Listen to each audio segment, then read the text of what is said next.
and their parents and grandparents alive. As painful as the separations will be, those who watch their loved ones being taken away will feel a genuine gladness in their hearts. Meanwhile, those chosen will come to feel the weighty burden of a new and profound responsibility. The brave ones will accept it. For those left to fend for ourselves, it will be panic as usual. In 2012, we'll learn that rigid thinkers become fragile survivors.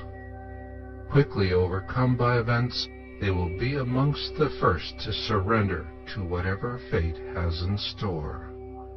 Those who think that the ensuing chaos will afford them the perfect opportunity to create mayhem will be in for a very dramatic surprise. America's military might will be recalled from overseas posts and retasked to the business of maintaining martial law throughout the nation.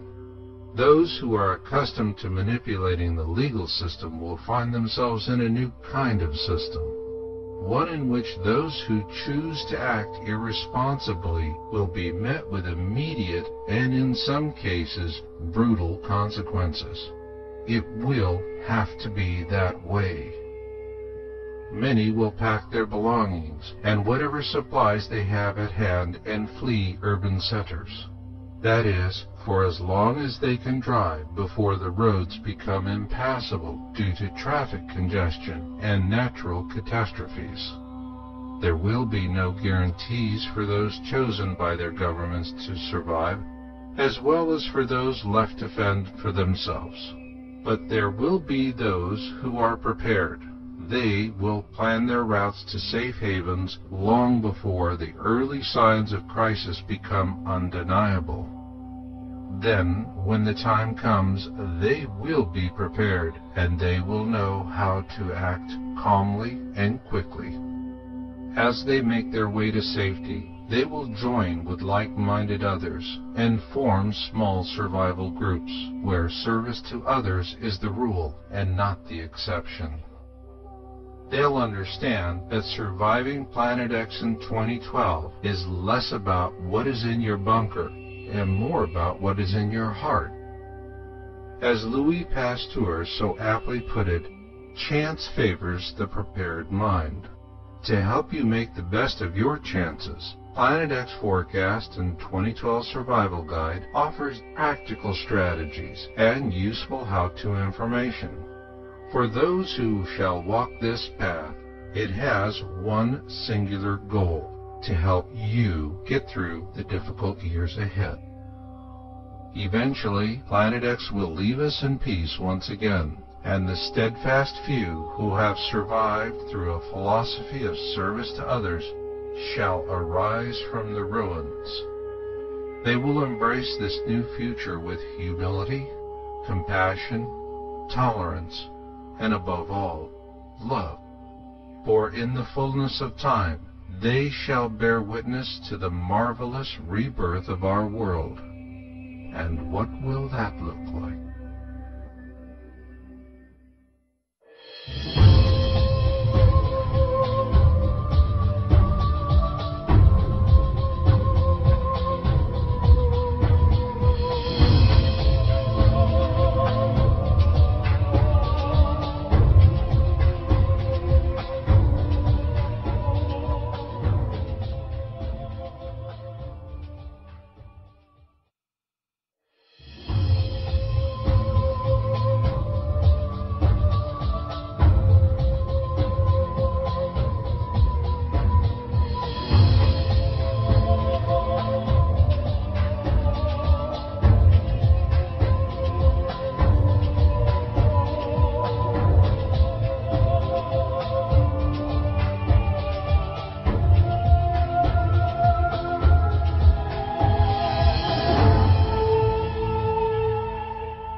Gene Roddenberry, the man who created the phenomenally successful Star Trek franchise, got it right the first time.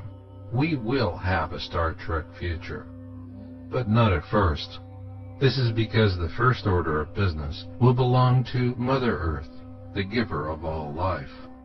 As the volcanic ash and dust settle from our atmosphere and rains wash the land clean, Mother Nature will begin rebuilding the food chain at its most basic level. And from there, life will be restored upwards throughout the entire food chain. Our continents will offer us new farmlands, and they will yield a bounty of nourishing new crops. And we'll put them to very good use. In the years beyond Planet X in 2012, we'll rebuild, but slowly at first. Those who survive will want to study the mistakes of the past for the sake of future generations. Of course, there will be the obvious errors. For millennia, humankind has always believed that money was the root of all evil. We know that monetary systems are based on artificial financial schemes that serve the greed of a few by enslaving the many. After Planet X, humanity will say never again. Yet we will rebuild, not with a monetary system, but rather with a resource-based system that will help us do exactly what Gene Roddenberry envisioned when he first created Star Trek. It was this vision that first energized the entire Star Trek franchise for decades. To simply explain it away as science fiction is illogical, because the seed of reality is born of fiction. In the words of futurist Jacques Fresco, the founder of the Venus Project, when human beings are free of debt, insecurity, and fear of their neighbors, they become much more amiable.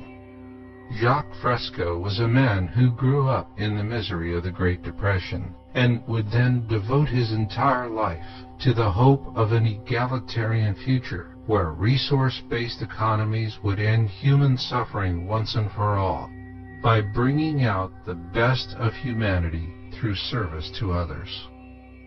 Those steadfast souls who survive the coming tribulations of Planet X will realize the greatest hopes of those who have inspired us with their vision of the future, such as Gene Roddenberry and Jacques Fresco. And we're going to need that vision and hope if we are to survive as a species, for the days of Mother Earth are numbered.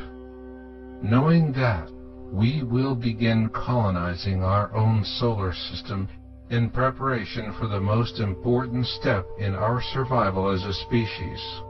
Using what we have learned, we will leave this solar system to colonize new Earths all throughout the galaxy. In some distant time, our descendants will bid farewell to the birthplace of our species. Like all things, it too must come to an end. When it does, our descendants will mourn its passing as they celebrate our courage.